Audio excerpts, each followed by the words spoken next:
24 participants.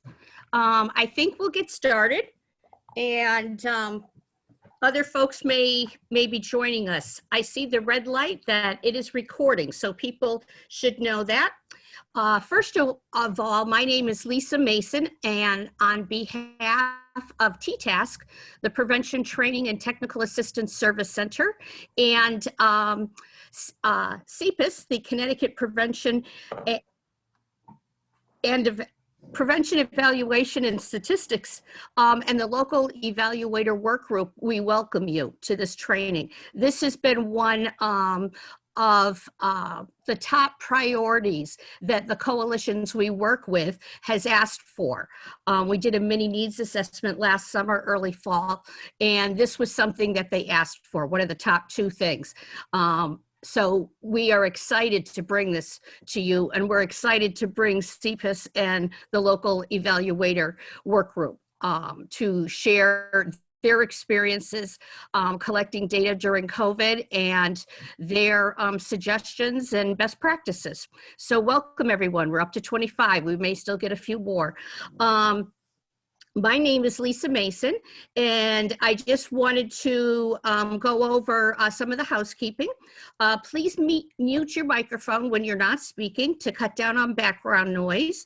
Feel free to ask questions or comments in the chat box. We'll be checking the chat box, and if we get some questions at the end of one of the presenters' sections, we will interrupt and ask your question, or you can ask it.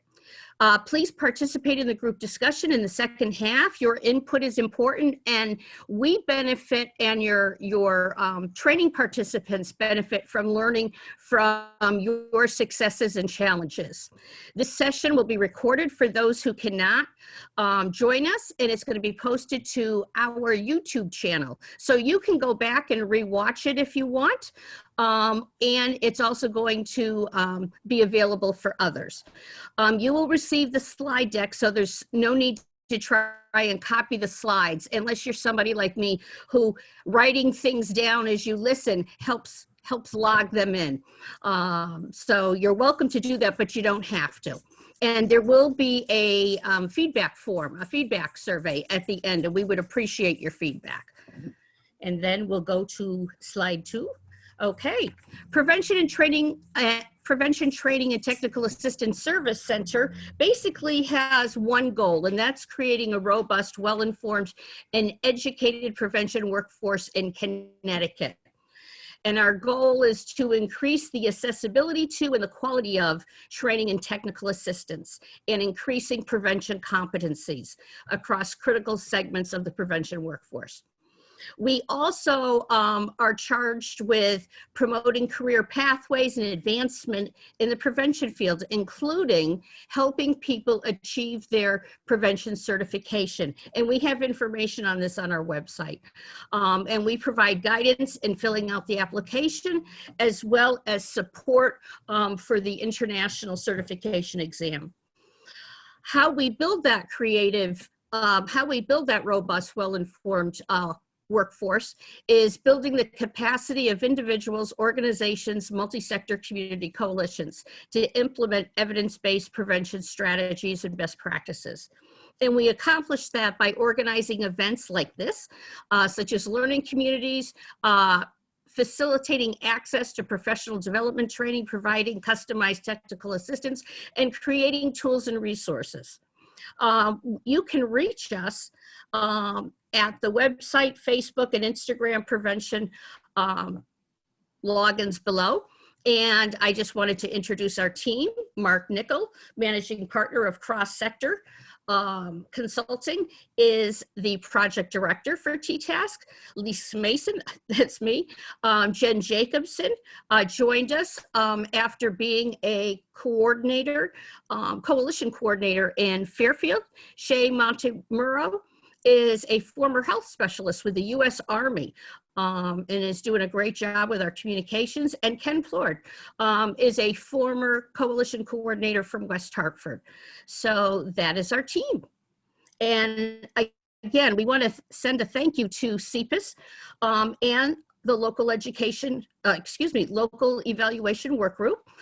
Jennifer Sussman works at CPAS, Bonnie Smith, Nina Chanana, and Emily Melnick. Our other presenters are all part of the local evaluator work group that Jen Sussman works with. So is there anything else we need to say, team, before we hand it over to CPAS? I think that's a go. So welcome, Jen.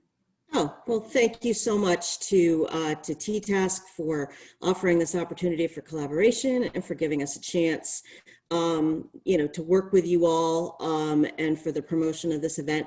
We're really excited. We actually, as a team, haven't really done a virtual TA session before, and we actually sort of haven't, circled the wagons around COVID about kind of COVID strategies. So this is a little bit new to us, and we're really excited to be here. So a little bit about CPAS. So the Center for Prevention, Evaluation, and Statistics at UConn Health. I finally figured out how to say that in one breath after 5.5 years. We're a Demas-funded resource link like TTask.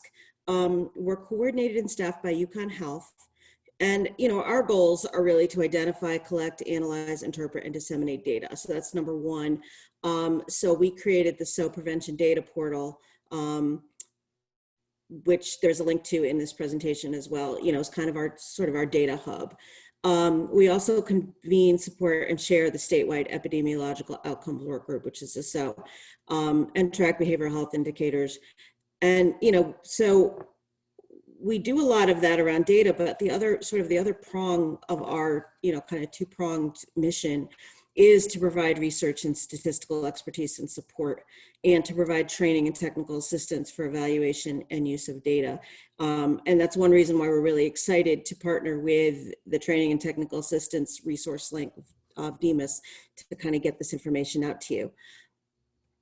So it's just a little look at a section of our logic model. And as you can see, the data capacity piece involves a few things: supporting state and subregional and community planning processes. So providing technical assistance, regularly assessing the needs of initiatives and stakeholders. We work with both the PFS 2015 grantees until recently, and the CSC grantees, as well as some other community level folks as well. And then our other, one of the other things we were tasked with doing was establishing a prevention-focused local evaluator work group. That work group has been in existence for probably around at least maybe 6 years now, and it's grown significantly.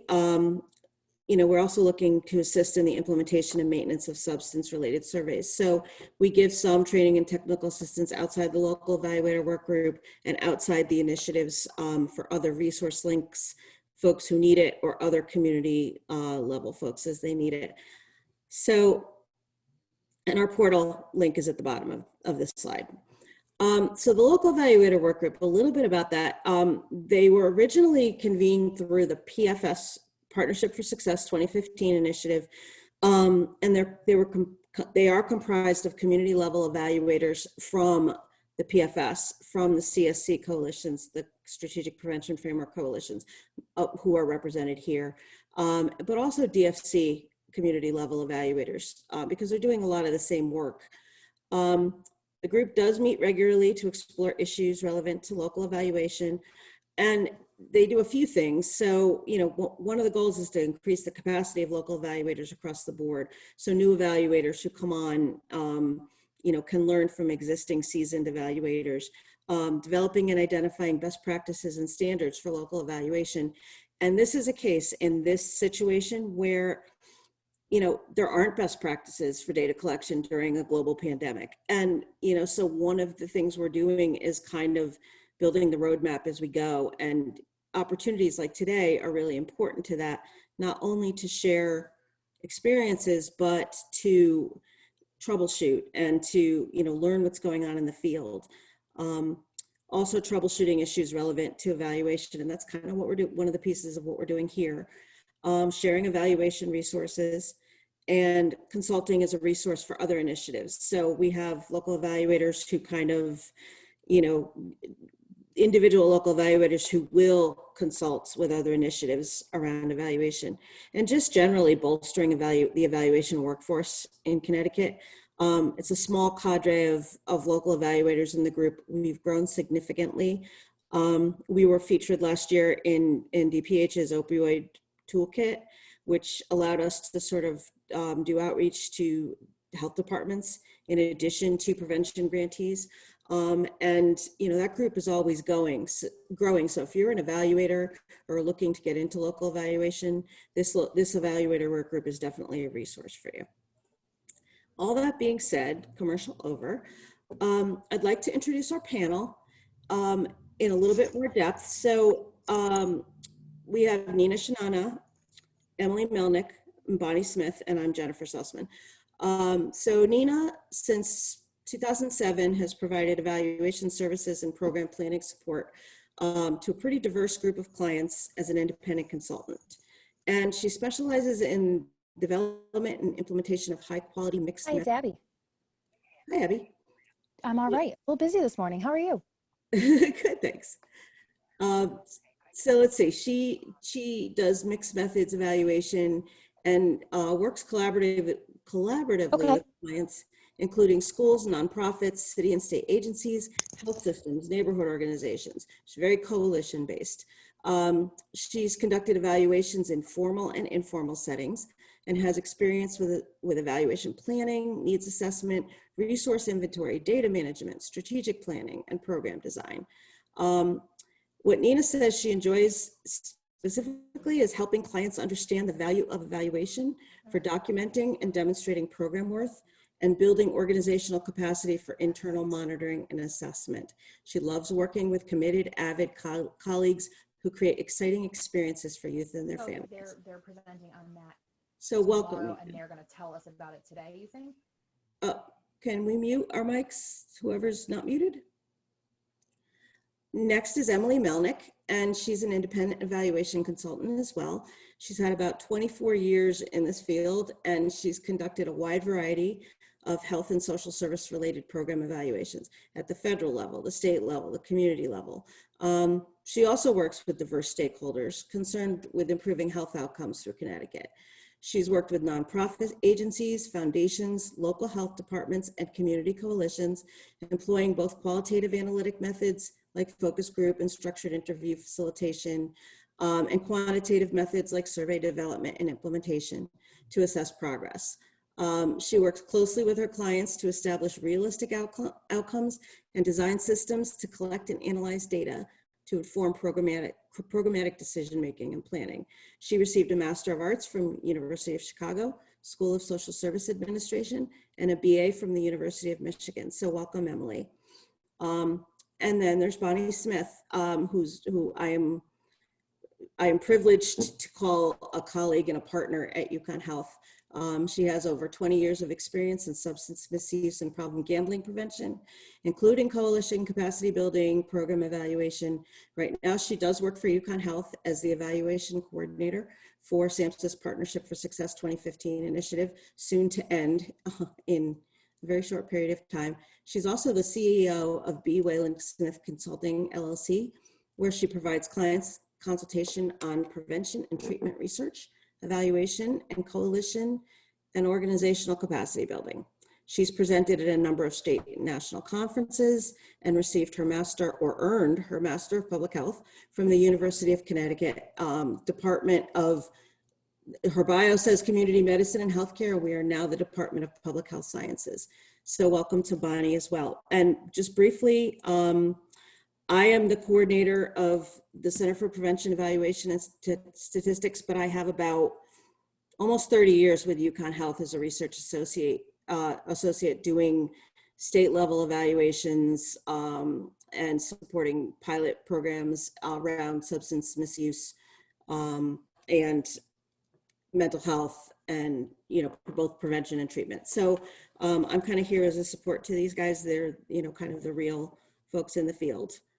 So welcome to the panel. And today's objectives, just very briefly, are to explore and discuss approaches to COVID-19 impacted community level data collection. We're going to focus on student and parent surveys, focus groups, online surveys, and some other approaches. So we're going to kind of focus on the experience in the field of this particular group of this panel. We'll also be sort of eliciting some brief examples from you all at various points in time. Our goal ultimately is to provide guidance for interpreting and disseminating data, but mostly to kind of, like I said, build a roadmap for this. Again, we're charting to uncharted territory, and you can't do a literature search on data collection during the time of COVID. There isn't that level of information. And there really, in the United States, aren't a lot of models for this, because this is not something that as a country we've gone through in a very long time. So you're the experts as much as we are, and we'll give you an opportunity to share your experiences in the second half of this presentation.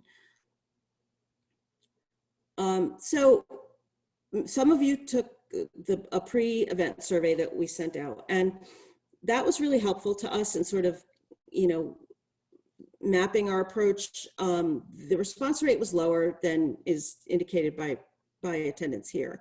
But also, people's sort of perceptions can change. So we'll be checking things like your concerns and those kinds of things today. But, the main reasons people collect community level data are to gain information or insight into needs and conditions like COVID, to fulfill a funding requirement, to continue tracking of trend data, to support leveraging of new funding, and to inform planning or community initiatives. Do the panelists have any other, can you think of any other reasons, or if anybody wants to put other reasons for data collection in the chat, that would be great.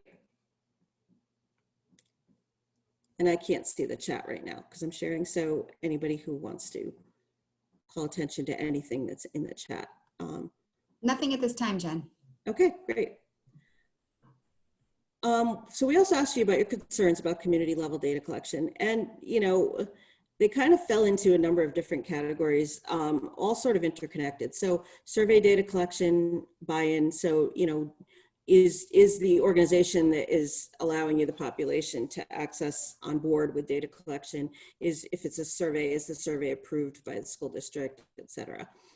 Sampling issues, outreach. How do you get to people who say aren't out in the community, aren't in school? How do you make the shift to virtual data collection? Those kinds of things. Representation and response rates. What if you don't get a high level of representation? For example, in our pre-survey, what do you do with that? Is that data still usable? Is that still something that you can build on? Data quality, how to sort of assess data quality, and to know if this is an accurate representation of your community. And interpretation of results. For example, for trend data, in this time of COVID, is data collected during this pandemic?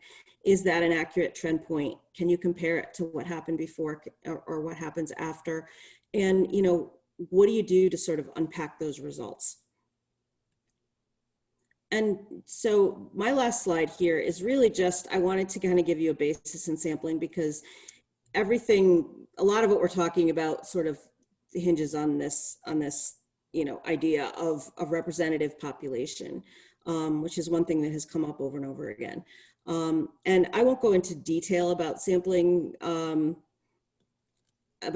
sampling mechanisms and planning and that kind of thing. If you want more information on that, absolutely get in touch with us and we can work with you about your specific situation. But they're just basically two kinds of sampling, and one is probability or random sampling, and one is sort of non-probability sampling. And probability sampling is kind of what you think of when you think of getting a representative sample.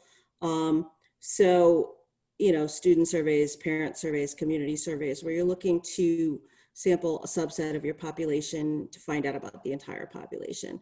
And there is a mechanism that's used for that. It includes things like population size, margin of error, confidence level, what level of precision you're looking for from the data. And there are calculations you can use to determine what representative number would be for your population, but there are also ways you can look at, who your population is and what key subpopulations do you want to kind of tap into. And then there's non-probability sampling, which is more samples of convenience, purposive sampling, which is like a key informant interview where you're looking for people with particular knowledge on a particular subject in order to inform whatever it is you're looking for. Snowball sampling. These are not terms you necessarily need to know, but things like focus groups and key informant interviews really rely on pulling people together in ways that are not necessarily statistically based. A representative sample in general is just a subset of a population that seeks to accurately reflect the characteristics of the larger group. And that has different considerations for these two types of sort of sampling frames. For non-probability sampling, selection centers around things like I said, expertise, experience, knowledge, availability. But there's some ways that our panelists have used focus group data and kind of looked at different ways of addressing sort of representativeness of a sample. And they'll talk a little bit more about that. And I'm going to pass this off to Bonnie Smith to talk a little bit about student surveys. Good morning, everybody. I hope you're doing well. I am feeling a little rusty presenting, to be honest. I know many of you, and I'm often very casual in my presentation style. Many of you I don't. So I'll just talk to you a little bit about my experience with some communities I've worked with recently on student surveying. And I know this is an area that's driven many questions from evaluators, colleagues, coordinators. There's been some concerns, of course, some hesitation about even approaching schools to ask about student surveys in this time when they're burdened in adjusting to the time of COVID learning approach. So that's been one issue I've encountered. Concerns about student response rate, taking surveys within a remote school environment. Are students going to be as honest as they might have been in an in-person environment? You might have a mix with the hybrid and how you have to roll out a student survey. Most surveys had moved to an online platform for collecting data prior to COVID. And of course, in this environment, I think an online platform is essential. So that's a consideration for folks who had been still using paper surveys. And then certainly, what if students need support after taking the survey? There's always that concern that something in the survey will cause a student to feel the need to have mental health supports. So those are all things that came up in conversations with the communities I've been working with. So I'm just going to provide an overview of what happened with two communities I've recently had worked on surveys with. So both communities are not comparable communities in the sense of the State Department of Education, DRG, but if you looked at the 5 Connecticut's, they're rural, suburban, and suburban. So they're not too far apart. They both surveyed grades 7 through 12, and they had 2 different formats. So one school had almost 100% remote learners participate in the survey, and another had about 60% of the kids in person and the remainder as remote learners when they implemented their survey. And they had videos sent to each student that were produced in their community explaining why the survey is important, confidentiality, and providing resources about where to go if the survey brought up feelings that they needed support for. So that remained the same for the 2. Interestingly enough, we got pretty good response rates for this environment. So both communities had about 77% response across grades 7 through 12. So I was really happy with that. In this environment, I was really pleased to see that response. And in fact, one of those communities, that was higher than their prior response rate in the survey implementation. So all good news there. The remote learners, and I don't know if this is because they were remote learners, when the majority of remote learners responded, we got very low 30-day use rates. So low that we had to recheck our analysis because we were concerned. Whereas the school that had students more in person than remote had less in terms of trend for 30-day use rate, but not shockingly low. So these are things that we're looking at. We don't know if students feel less comfortable being honest. We don't know if COVID has resulted in lower 30-day use rates.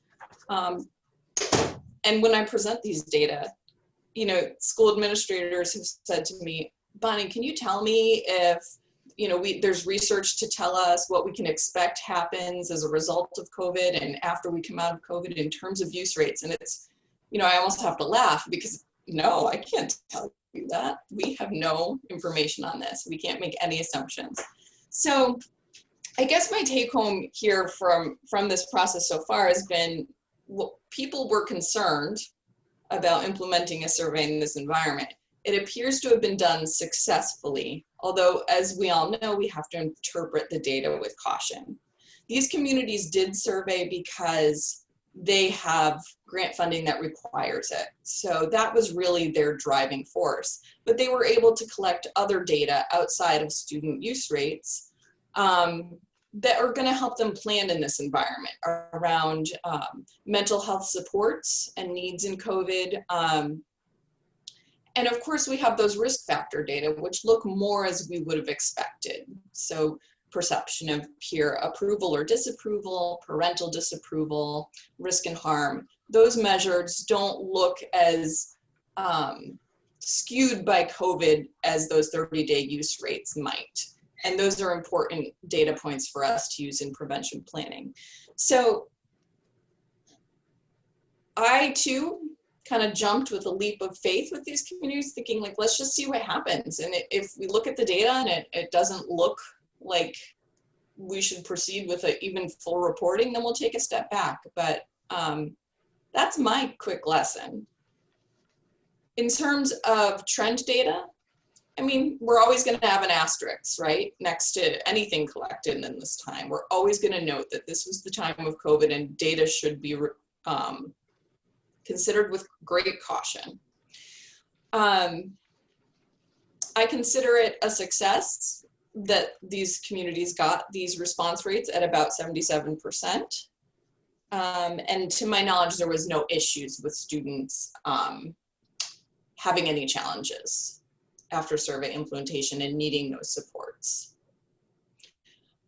One thing we wanted to do as a team is see if anyone in this presentation wanted to, via the chat, let us know if they wanted to share an experience conducting a student survey in this time for a minute or so. And then at the end, we're going to have a larger group discussion where we can really address Q&As more so. So is there anyone that wants to? Bonnie, I can share an experience just as an add-on. Yeah. Where you were sort of sharing an experience where you implemented a typical large youth survey. You didn't modify the length of the survey in any way. I do have an experience in 2 communities where we just didn't feel that there was an opportunity to implement a long or full length survey, and we did a very modified short core measures, some COVID related questions like 10 minutes or less in 2 communities that determined there was not an opportunity to reach students and that we would delay the full sort of typical youth survey until the next school year. So in that sense, we kind of evaluated and we modified our approach. And in both cases, the survey was done because of a grant requirement. So I just wanted to add that. Great. Bonnie, really quickly, there was a question if you could just really quickly repeat if the response rates differed from virtual versus in-person learners. So I do see that question. Thank you, Jen. I can't say whether we got greater response from in-person versus virtual learners within a school district. But I can say that I was very surprised to see that between these two school districts, one had almost everyone remote and the other had majority in person.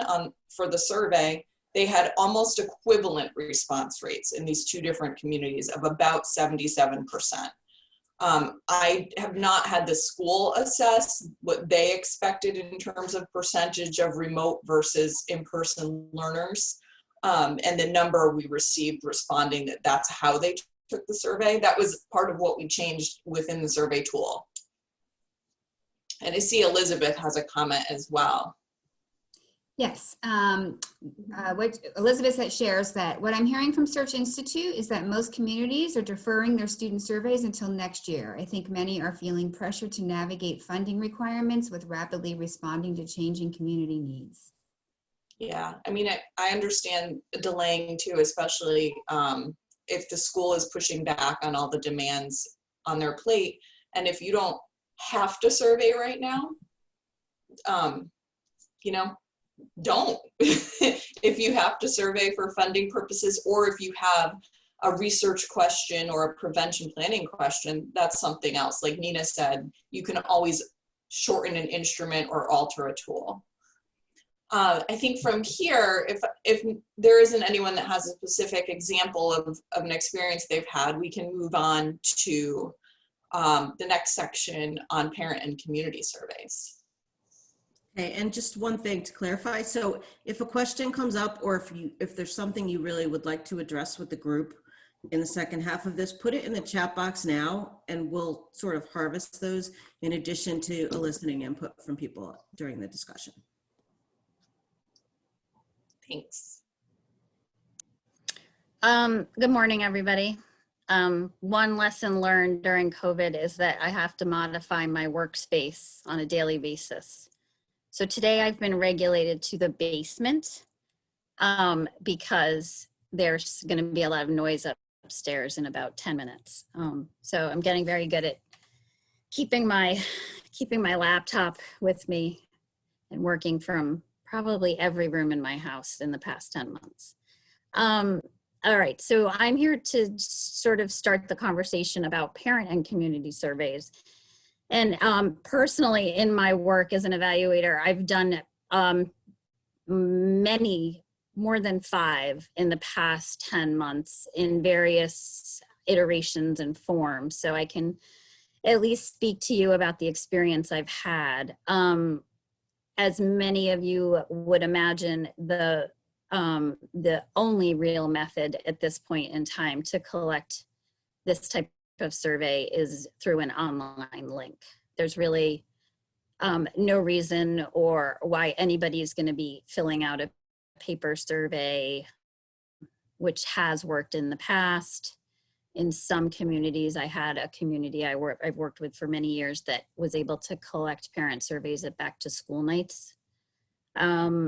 We've also had some opportunities to create a QR code and leave that particular QR code with the description of the survey in town locations such as public library front desks, parks and rec, check-in desks, and that's been effective. And that could still happen, but I would say right now the target should be an online link.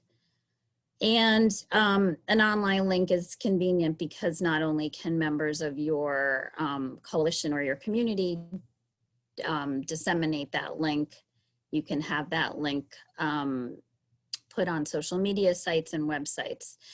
I am encouraging communities that I'm working with who are posting community and parent survey links to include an incentive to potentially be entered into collect a gift card. I really do think that helps.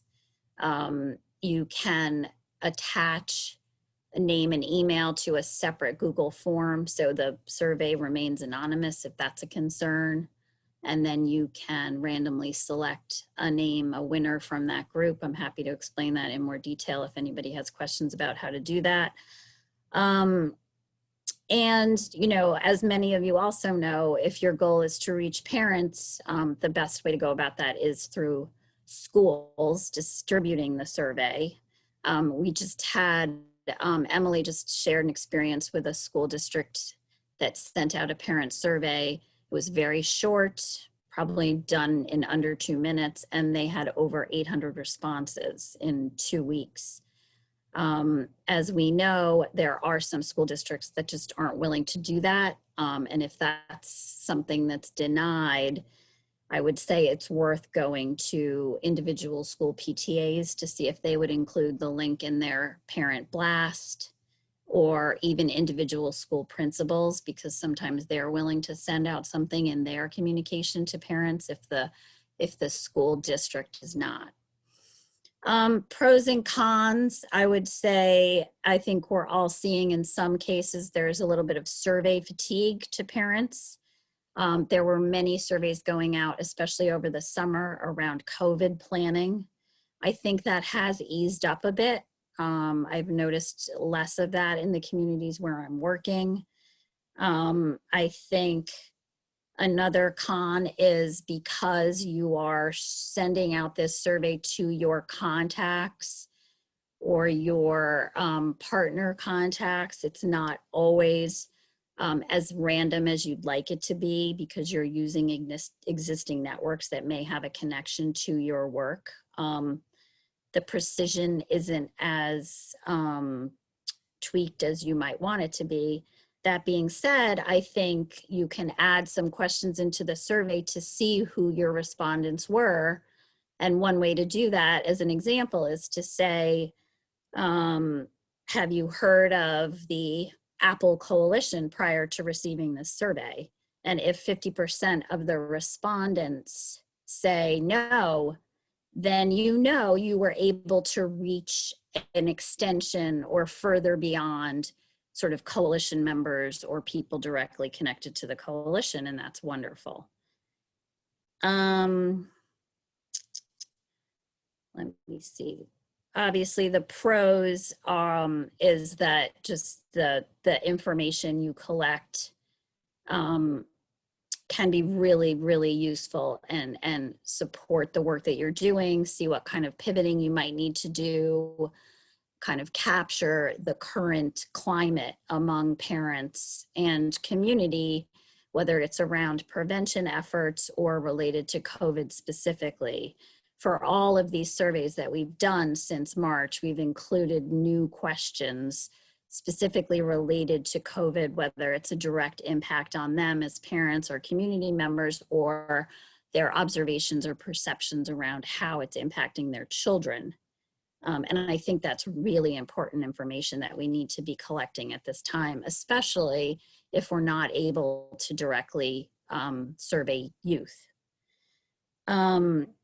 I know one area that came up a lot in the pre-survey was just this concern of low response rates and small sample sizes, and I do understand that. And I am actually working in communities where we are currently collecting parent and community surveys, and we are getting lower rates than we have in the past. And what I would like to say to that is I don't think that's a reason not to survey. I think you are still getting very useful information that can be discussed in your work group. I think you can look at opportunities to add activities or trainings or pivot the work that you're doing and focus more on mental health than you had been in the past, whatever you're asking and seeing, especially around those COVID questions. Especially if you are focused on more of a parent survey, I think looking at some of those family norms are especially important right now. So I would say to all of you, don't think that a lower response rate or a concern over that is a reason not to push forward and get this done. I would say the other big use, as I mentioned, is just collecting that COVID specific data. And so normally I know we really like to have repetition in our surveys over time so that we can look at trends. And as much as I fully believe that and feel that's important, I would say This is a situation that we've never experienced before. As Jen said earlier, we can't Google how to work in a pandemic. I would say we need to pivot. We need to change our questions, and we need to ask what is relevant today and not worry about the trends as much as we typically do. This is a point in time. We might not have it again. We need to think about what's going on today and look at what we need to do and what we need to address in our communities. And a lot of this is pivoting, as you all know, and you're all doing so well in the communities where I work. It's really impressive. Successes and challenges, just quickly. I guess obviously one of the challenges is we potentially are seeing lower response rates. We are dealing with some survey fatigue.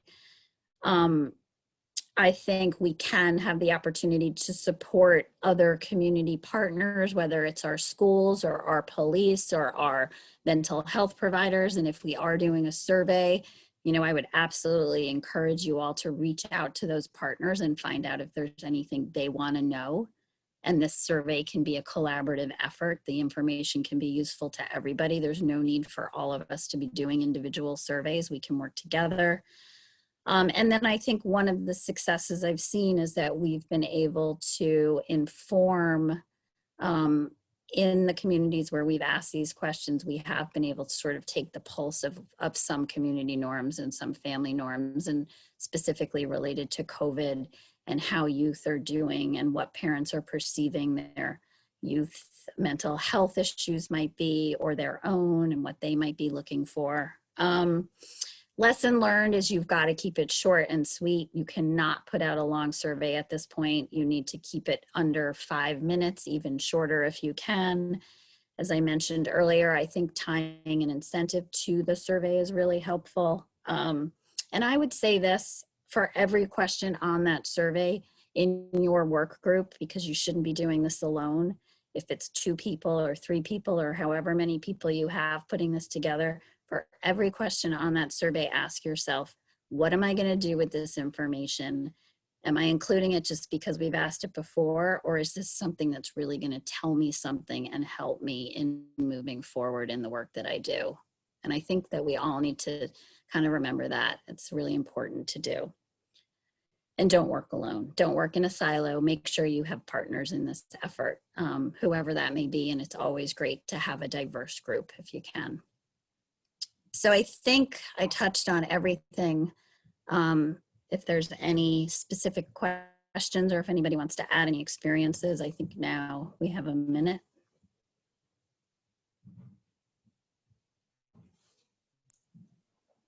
Nina, I had a community do a survey back in May, and they used social media to get adult input from the community on COVID impact on kids' mental health and overall substance use. And I think many folks in this session are probably very skilled at targeted social media using sponsored posts or boosted posts. I'm not an expert. Unfortunately, their sample got very skewed to older white women. Yeah. In that approach. So that's, I think social media is such a great option, especially if you can't access the Parks and Rec email list and the school email list and the PTO.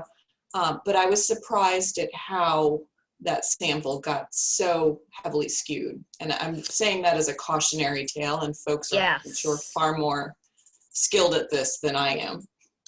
Right, and you're actually reminding me that that ability to boost a post on your social media platforms has been effective. That's currently happening in Norwalk right now. We're boosting the posts about the survey, and it can be targeted to just that particular community or certain zip codes, and that's been a really effective tool. And as a note, that survey is available in 3 different languages. So we've actually created 3 different survey links in Spanish and Creole. And I think that opportunity, which we sometimes overlook, is really important to also mention, is that reaching all community members with these surveys as much as you can.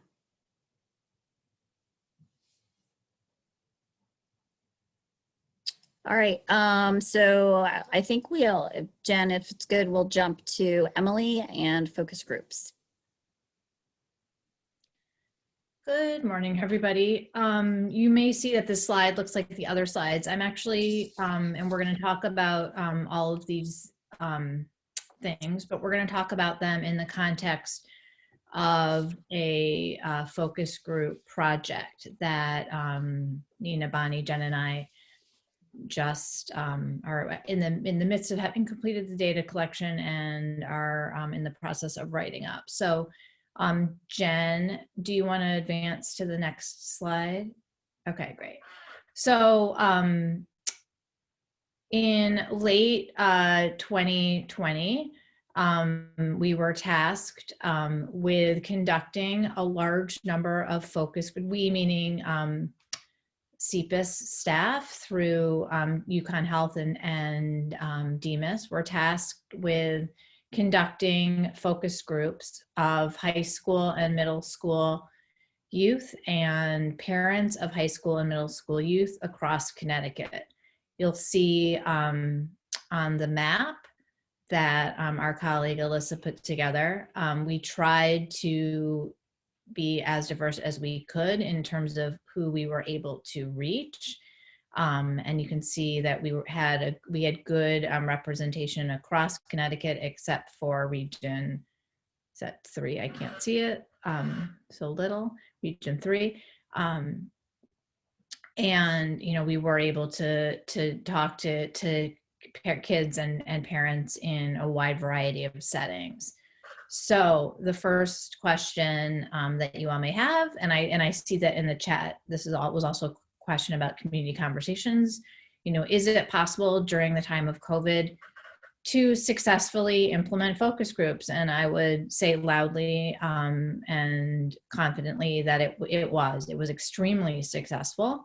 We really didn't know, as we've all said, we were not, of course, virtual focus group experts prior to this project, and we had in fact much greater response and interest, both from our community partners, many of you on this call, and our other contacts around the state who helped us with outreach and recruitment, and also from parents and kids themselves who were incentivized.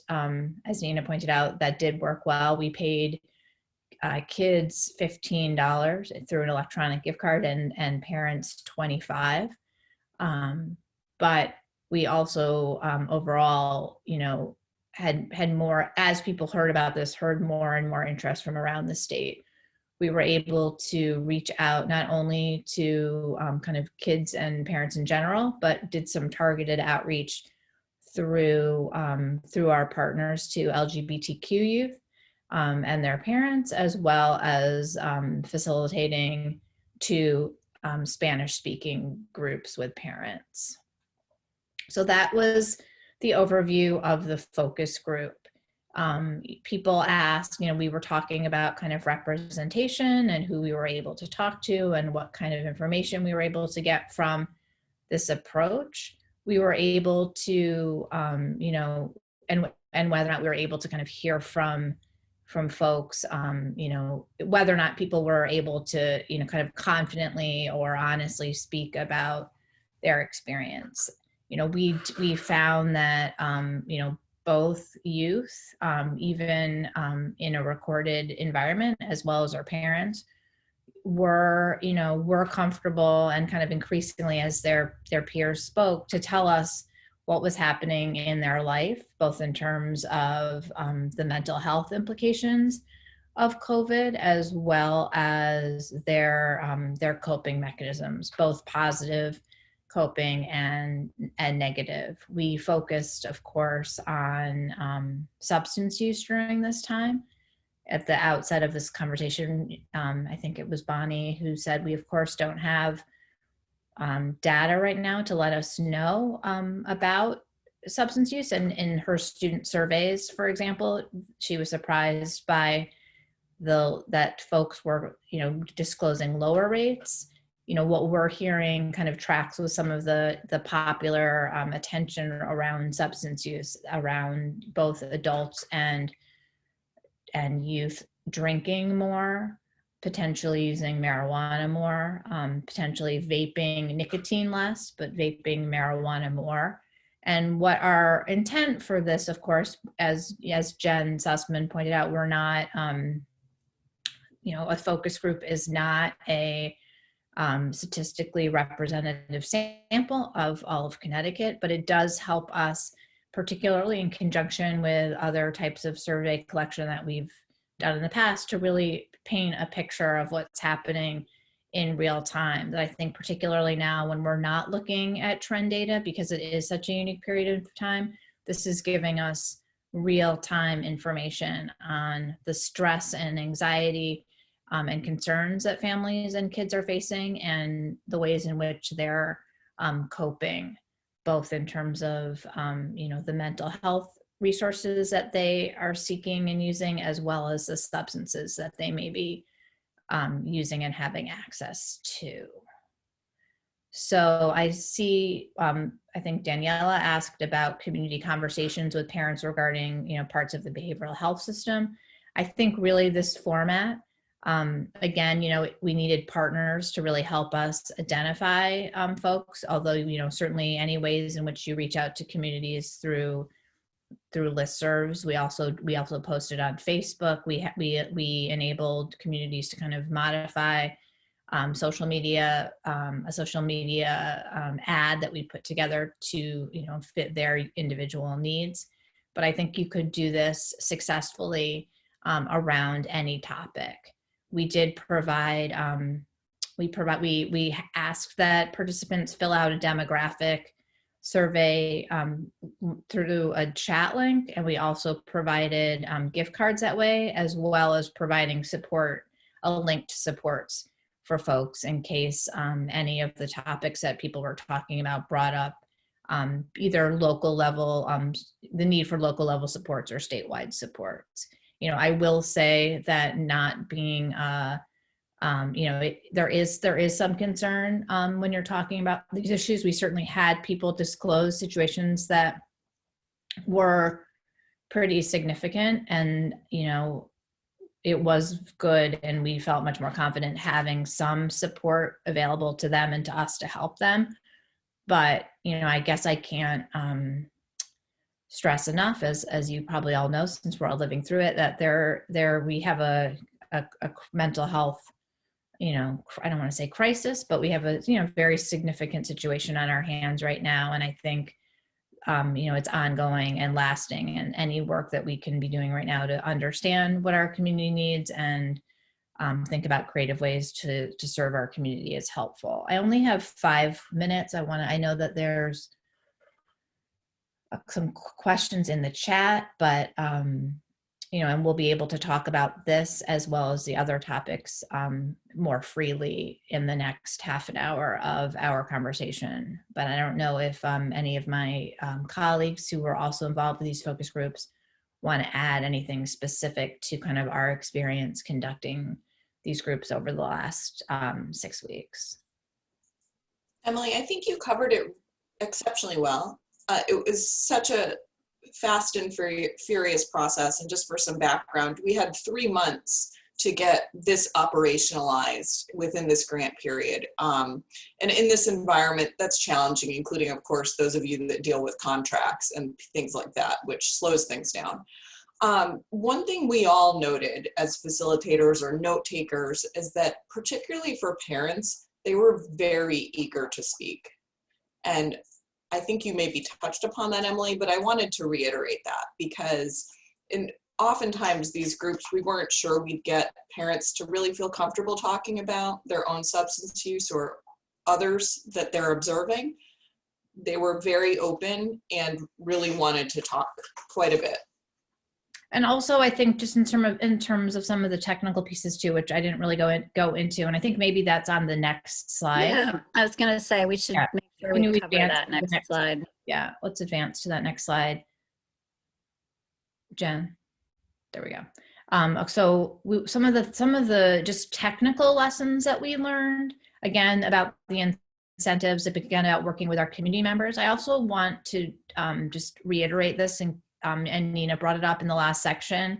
You know, I always position myself as the evaluator that will help kind of with the technical and the data collection piece, and the community members are the experts at working with me and working, you know, as a group to interpret the data that's collected so that it is understood within the context of your community. And so also that you can shape it to, you know, to best, you know, to best promote those efforts and activities that you're working on. And so again, you know, this work cannot be done by the evaluator or the program coordinator in isolation. It has to be done, you know, in a group setting, as I would advocate that almost all of the work that we're talking about does. But I think in particular this work, we asked for 8 to 10 individuals per group. That was our target. We found, however, that even in groups of 2 or 3, we could get a lot of information. As Bonnie just said, parents and particularly older students, middle school students not so much, but high school students in particular, we had no problem talking for the full hour. In fact, many groups we had to cut off at an hour. And, you know, we also all became better and more comfortable with the video platform, and found, you know, really stark instances of somebody who didn't say anything for 40 minutes. And then when asked directly to say something, you know, was very comfortable speaking. So again, I think this is a platform where, you know, don't be shy about doing groups and doing conversations and doing your work around these sensitive conversation topics online. Again, having a support, and then the Spanish speaking groups, of course, we can't reiterate that enough in terms of both your written and, you know, virtual group facilitation, that you need to have Spanish and other language speakers as well as note takers to help you with this work so that you can really reach as broad a group as possible.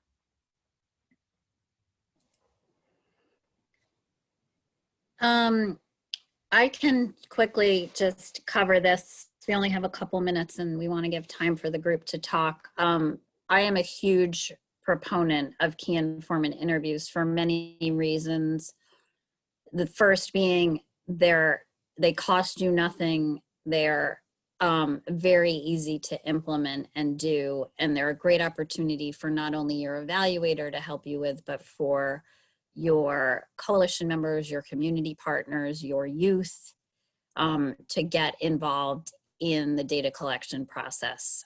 They are typically done via phone or now via Zoom. So this pandemic does not really impact that in any way. And if anything, people have possibly more opportunities to talk to you. If time had been an issue in the past, it might not be now. The pros are you get very, very rich data that can support the information you're collecting through surveys and focus groups, and you're talking to experts in their field. I always say some of the greatest people to do key informant interviews with are your school resource officers, your people who work in your schools. They are the eyes and the ears of youth in your community. They are sometimes the trusted adult that the youth are going to. Talk to people who might be in the mental health field working with youth. And obviously nothing confidential disclosed, but they can give you a general sense of what the conversations are like, what they're hearing about. The uses are endless.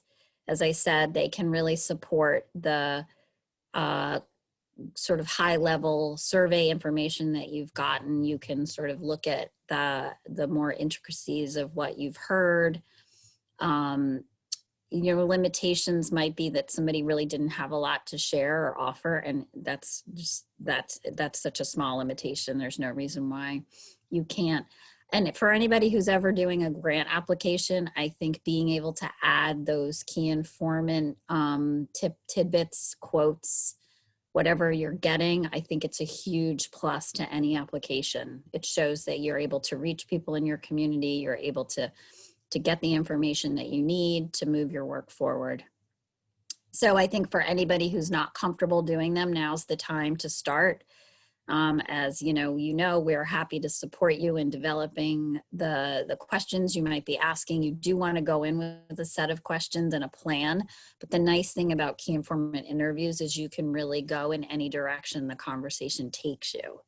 So have a framework to start, but know that you don't have to stay to any strict question format.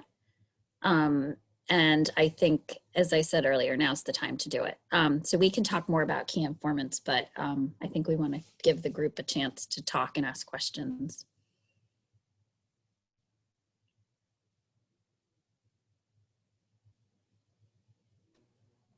Okay, so thank you so much to Nina and Emily and Bonnie. You have such a wealth of experience, and I know we've only really hit the top of the iceberg with this, that there's so much more that we can discuss about this, about these approaches. And, I think that the reason why we wanted to focus on a discussion for at least part of this is because we know that there are also key resources in the group, on the listening end. And there are those of you who may have implemented something or are looking to implement something in your communities, that could really, there's an opportunity for sort of peer learning here that we really don't want to pass up. And so, I would just open the discussion.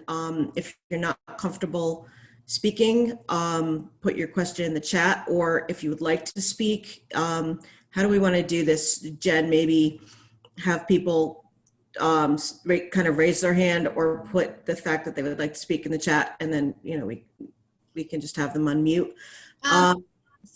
Yeah, what's your thought? Sorry, my thought is maybe, I don't know if you want to just stop screen sharing for a second so we can kind of maybe all see each other a little bit better for a moment, and then just open the floor.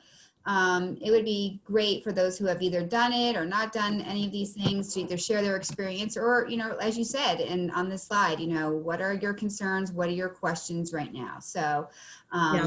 Jed, if you want to stop screen sharing, maybe. Sure. We can go back to the presentation in a sec. I'd be happy to do Nice that. to see that. Nice. Hi, everybody. I see that Carolyn has asked if there's a list of focus group or key informant questions.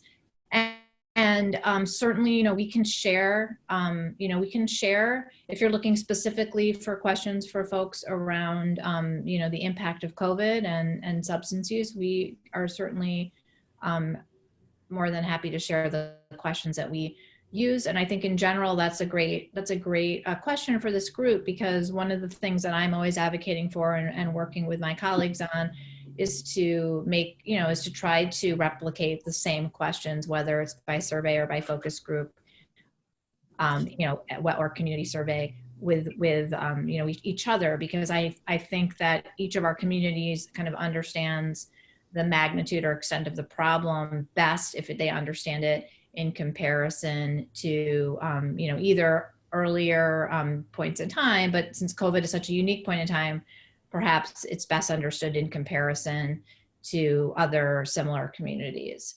So, again, I would, if there's ways in which we can kind of formalize information sharing, we've talked about that in the before and as part of the LU and informally, but I can speak on behalf of many of the evaluators on this call that we're a group that is very open to sharing, sharing our questions and sharing our insights and expertise. And I encourage all of you to reach out to us if we can help you. Right. And while there's a no wrong door policy for sure, so TTASC, CPIS, the individual local evaluators, I will say that, CPIS's role is kind of to funnel the questions and the requests to the right people. So if you want, if you don't not really sure who the person is, if you email CPIS, if you email me as CPIS, you'll have access to the local evaluator work group, to the individual local evaluators. If you email, Jen or Lisa or Ken, they'll get the information to us and we'll do the same funnel down process. So, it's kind of not, you don't need to decide, to just go to one person. We can kind of pool the resources and help you out in that way as well.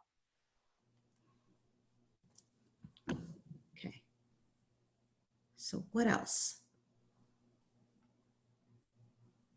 So who out there is have either done some surveys or some interviews that want to share their experience at this time, or possibly or concerns about going into this process? So I think that we all can really. Oh, Carolyn. Okay, go ahead. Hi. Hi. Good morning, everybody. I was just going to say that I coordinate the coalition in Groton, GASP, and we were scheduled to do our 2020 survey last spring, and of course, I think we were scheduled literally to do it the week that school was dismissed. And we scheduled it again for this fall, and we completed it. And I'm currently waiting right now to get our results. So I'm, after hearing what everyone was saying about, how was it done? Was it done in person? Was it done virtually?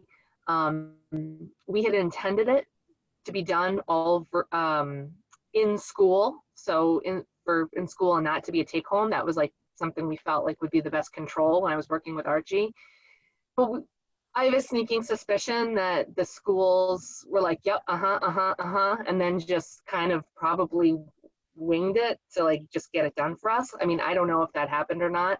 So it'll be interesting to see what our data is and then find a little bit more out about the methods and how they did it. Did they listen to us about how we wanted it done, or did they just do it to get it done? So that's what I'm thinking about right now. So Yeah, and you raise a good point, Carolyn, and I would say this to you: if the survey data, if you're just concerned about what you see when you get it back, and obviously Archie's got such amazing experience and will be able to help you with this, you don't have to. This survey data isn't tied to you. If you decide that this round of survey data needs to be kind of put aside, that there's nothing wrong with that. As we've said many times today, this is the first time we've ever collected survey during an international pandemic. And so we need to modify based on what the results are. And that's okay. And you don't have to feel like, but we collected it and this is what we got, and now we have to share this with the community. You know what? If you guys decide that it's not valid and you're not comfortable doing that, then, and don't put a big asterisk next to it and say that. And do some focus groups and key informant interviews that might be more useful at this time. Right, and I guess I also want to say too, as much as we can plan, and I know, and I heard, I think it was Elizabeth who said that she's been in touch with Search. We are planning in a few of the communities that I work with to do Search in March. And we're assuming that school is going to be at least in hybrid, some in person, but we don't know what's going to happen. And so I think, if anything, we've all learned that the planning component of this is very, very stressful. And so if it does take a big effort for you to work with your school and get an okay, and, I think we do need to be thinking about all of the just different scenarios, which is why some of these other data collection methods that don't rely on necessarily kids being in school or the school districts themselves are really worth thinking about. Not just now, I would say. I think one of our goals of this presentation and our work with our communities moving forward is that we found these, we talk about doing focus groups and other data collection methods, key informant interviews a lot, and I don't think we always do them. And this is a great learning experience. Again, as Bonnie said, it was very, the time frame was tight, and there was a lot of funds for us to do a lot very quickly, which obviously is not always the case.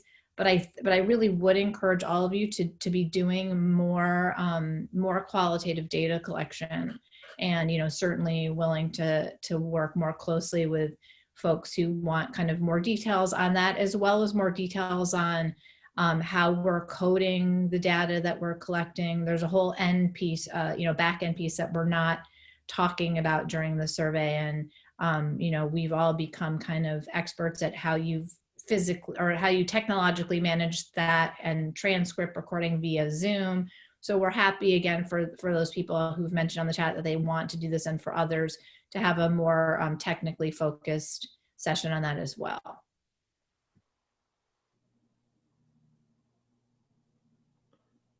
Okay, anyone else? Questions, concerns? Oh, Mark. Hi, Mark. I see you waving your hand. Go ahead. Okay, can everyone hear me? Yes. Okay, I'm on a different computer system and trying it out, and I see the pictures kind of foggy, but as long as you can hear me. Couple things. I want to start out by saying I think the presenters have made some really excellent points.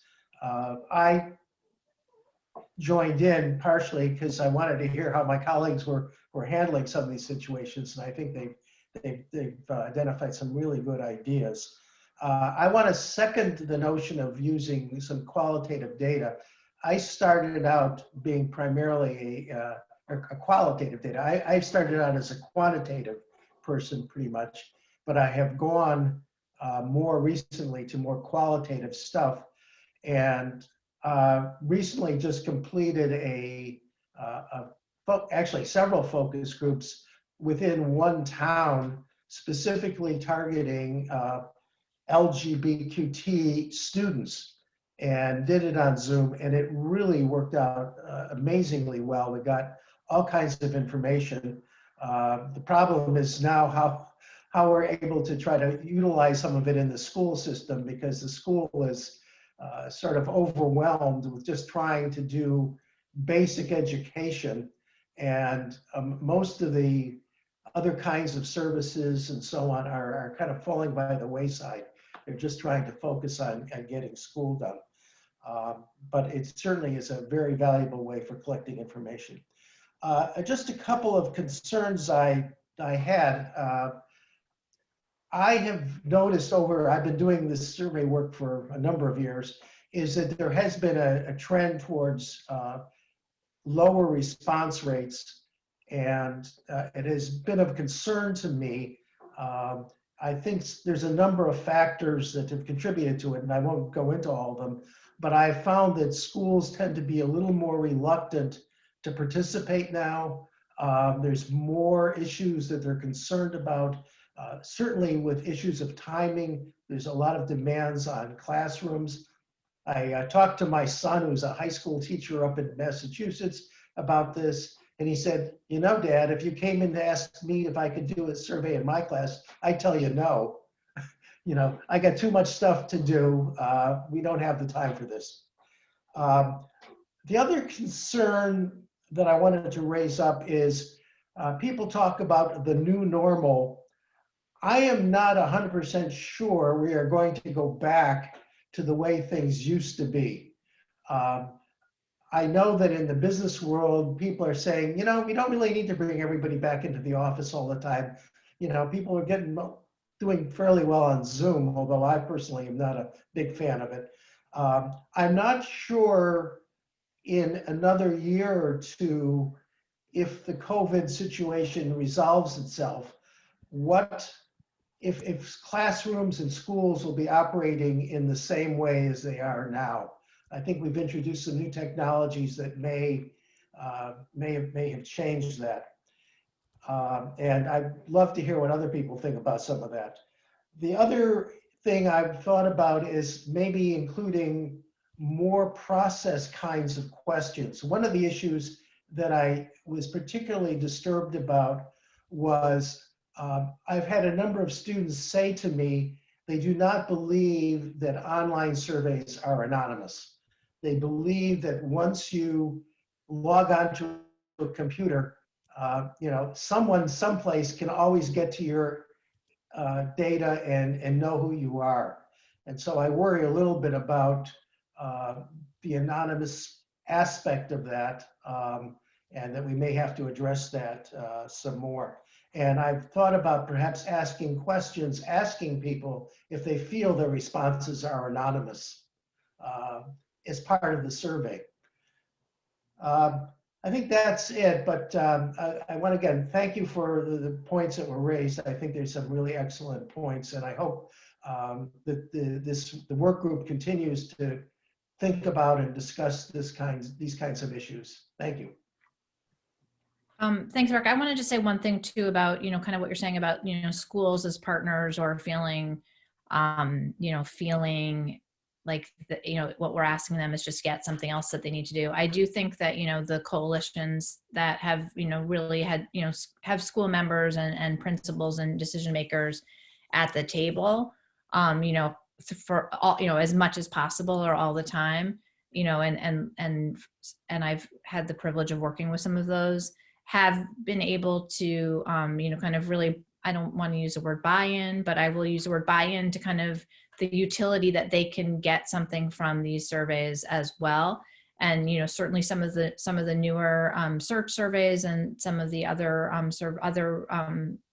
platforms that are asking more about mental health and emotional, like the relationships between people are, are issues and concerns that the schools themselves have to be asking about in terms of their own requirement. So I would also just encourage people to, work as closely as you can to develop those relationships, so that if you do decide it's a good time to survey in your school, that you do have the partnership of your schools, as well as, what we've said in terms of even getting this out. As Nina mentioned, I was very successful, or my colleagues in the community were very successful just these past 2 weeks, because the school was willing to send out our survey link to all parents, as well as the PTA, and this coalition goes before the school board and kind of gets top to bottom support from their school district, and that has made a big difference. So I think there's also ways in which we can,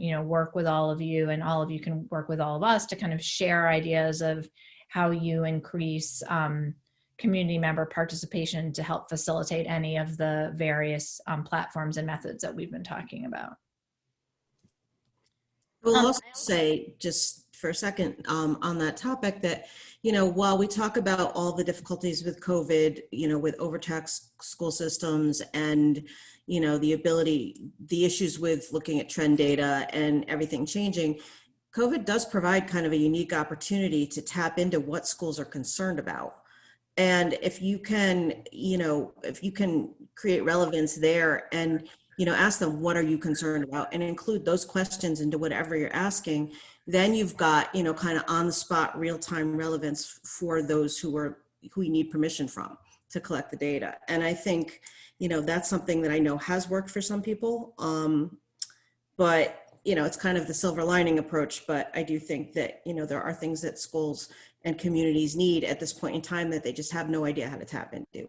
We don't know what's going on. And you can help with that. Yeah, I also want to add one thing about the buy-in question. I think, Jen, you might have just posted it. I think Bonnie alluded to this, but one thing that a couple of my communities I work with have done is developed a very short video that introduces the survey, talks about why it's important to take it seriously, talks about that confidentiality piece.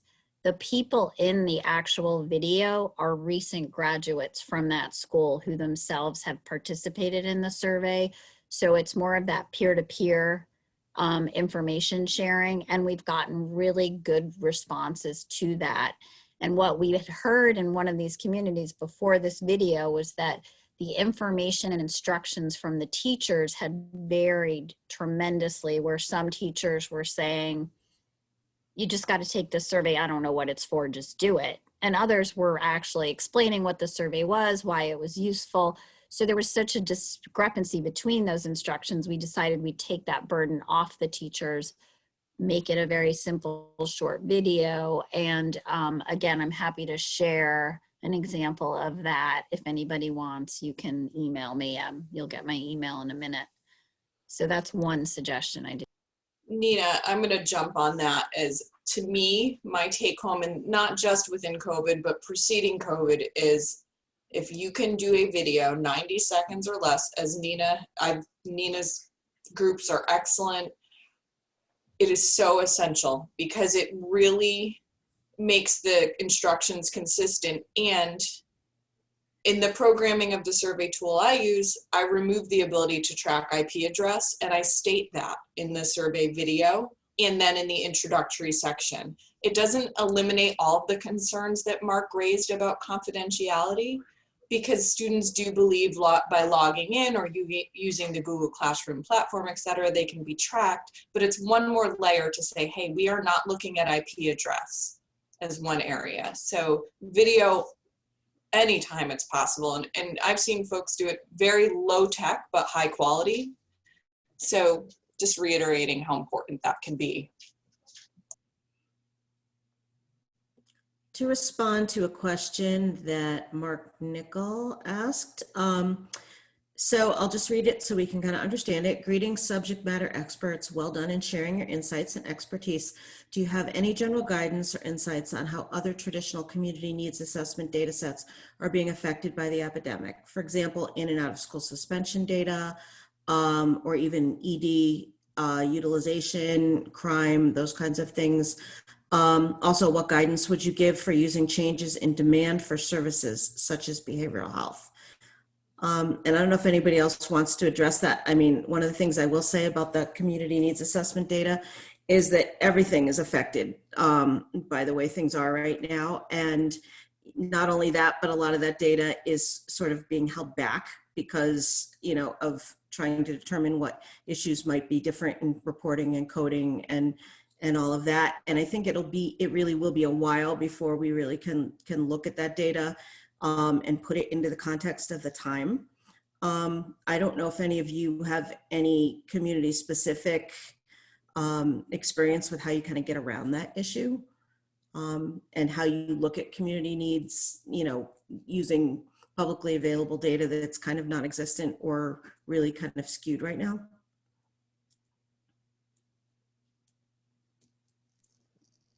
You got crickets, Jen. I know, because For good reason. I don't know that that's a good answer. You know, so, and how about any guidance on, you know, using changes in demand for services such as behavioral health?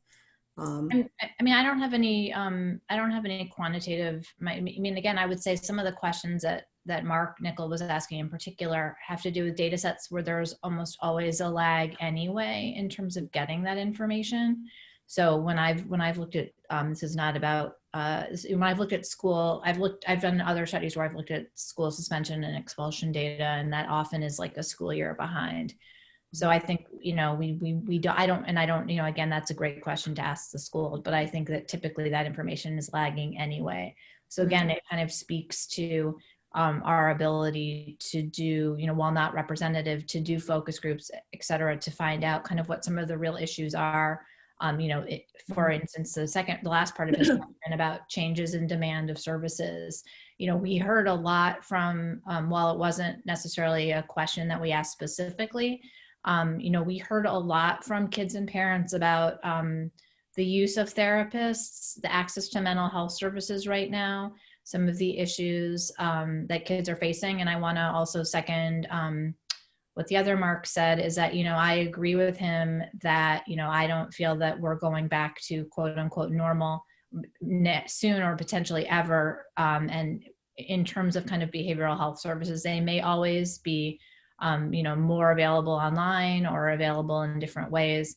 And so I think that, you know, I think that this again is a way in which we can provide, while not necessarily representative of all of Connecticut or all of our community, we can provide some of the answers that you're all raising, you know, in real and meaningful ways, so that we can inform schools, for example, that, you know, a lot of their students are talking about the stress and anxiety and isolation that they're feeling right now.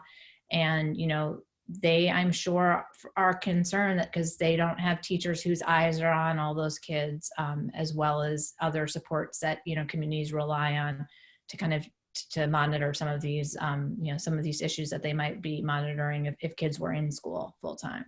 Very true. And I think the other thing is, so we're talking about data collection, but, you know, the other use of focus groups and key informing interviews is really to check the data. And so, you know, for example, we asked for DMIS treatment data, you know, for the past 6 months, let's say, and we're able to look at that data. But in terms of interpreting that data and saying, you know, you have to be very careful. Because treatment admissions were down, does that mean treatment demand is down? Does that mean treatment access is down? Where, for whom? And, you know, I think the opportunity for these sort of, group data collection, on the spot kind of data collection approaches is also to check data. So to bring data that you're accessing and using to your community members and saying, explain your community experience to me, because I think that adds really important, crucial context to those kinds of data, even to the extent that they are available in the moment. Yeah, and Jen, that helps me to remind me one something that I thought that I had planned on mentioning as well, is that, for instance, we often think about kind of how do we, and I mentioned it just in general terms, the context of how we use focus groups, but a real-time example is that in one of the communities that where we were able to do 4 focus groups, one with middle school students, one with high school students, and then one each with each of those parents. They're also doing a parent survey scheduled for March. And in thinking about kind of what those questions are, we're certainly going to repeat many of the questions that we've asked in the past, but we're also going to add some questions based on some of the things that we found during our focus group, so we can get a sense of kind of how widespread some of these issues are. And then I also would encourage people in the reverse, if you're looking at survey data and you have questions about any issues that came up, or you want youth, for example, to kind of follow up on something that you've learned from parents or vice versa, having a key informant or a small group or a focus group with folks can help you better understand your survey data as well. And just to add one thing, Emily and Jennifer, I agree with everything that you both are saying. I think it's so important now. I mean, we should have all been doing this to begin with, is adding that context to the data, whether or not it's quantitative or qualitative data, and also thinking about kind of what our comparison is and why we're using that. So for example, when we're thinking about unemployment data, it probably makes a lot more sense to be comparing that type of data to the last recession versus, right now to last year. And that would apply to, any sort of different content area, but that's just one example. So I think I would just always encourage us to all to think about what is the context, what is the comparison point, and why. And then, as we move forward, we're all living in this pandemic now. So we're very aware that it's happening and what that looks like for the data. But down the road, people aren't going to be living in this, hopefully. And so thinking about how visually we can mark and annotate our visualizations so that it's clear that, this time point is during the pandemic. And so this data might look different, and we understand that, and this is why. So I think it's a lot about context and transparency, and just thinking about what that looks like both quantitatively and qualitatively. Yeah, and Elizabeth, that made me also think there's and again, I just want to let people know that we will have a full report out about our focus groups with many lessons learned. But one of the lessons that we learned also, just even thinking about framing and context, when we asked people like, okay, so how are things going under COVID? Tell us about your experience. There isn't that's a false question. There isn't a time of COVID. People often would say, oh, well, in the beginning, maybe in early spring, this is what my experience was. This is what was happening. And then there was the summer period when potentially restrictions loosened up and community spread was less. And so, I also think that, there may be a need for more than just an extra. And then of course, as school went back in session and as cases surged, or even depending on what school model kids and parents found their kids in. So I think, again, and that's why, 100% we need to be understanding our data collection in as precise of a context and an environmental analysis that we can be, because even asking people, talking to over 100 people in just December about their experience in COVID meant people were thinking back to kind of 4 different discrete periods of time and what those different periods meant for their lives. That's a great point. So with being 1 minute sort of over the line on this, I just wanted to make sure we had a minute to, kind of let you know, where do you go? Kind of who are your resources? And, I cannot stress enough, your local evaluator, if you have one in your community coalition, can assist with all kinds of things. And really, you know, that's kind of the first line of defense if you're a community person. By all means, you know, talk with your local evaluator. The local evaluator work group also has, you know, kind of collective resources and can help as a group with kind of the, you know, the think tank approach to troubleshooting issues, to, you know, kind of looking at what approaches look like across a larger group. TTASC, of course, is a resource for coalition assessment, SPIF, sustainability, and they're also the technical assistance delivery system, really. And then CPAS is a resource for any kind of data evaluation and support. And we can all point you to the right people to answer your questions. So please reach out to us. And then just to let you know, the emails will be in the presentation. Nina, Emily, Bonnie's emails are here. And don't worry if you didn't get a chance to jot them down, they'll be here. And then for more information on the local evaluator work group or evaluation resources, you can contact me. And then the last thing is please fill out the event survey, the kind of exit and satisfaction survey that's posted in the chat. And we'll also be going out to you in the next day or two with a follow-up email, I believe. That's correct. That's correct. Okay. Anything else? I just wanted to thank Jennifer, Emily, Nina, and Bonnie for putting this together and presenting for us and being available to answer questions and help people do some problem solving. This was terrific. Thank you. Thank you so much to TTASC for making this available and making it possible. And we'll be uploading it hopefully this afternoon and sending that email with the information and the slides out either tomorrow or the next day. And if you have any questions, folks, either connect with us or with Jen at CPAS. Thank you, everyone. Thanks, everyone. Thank you so much, guys. Have a great day. Thank you. Too.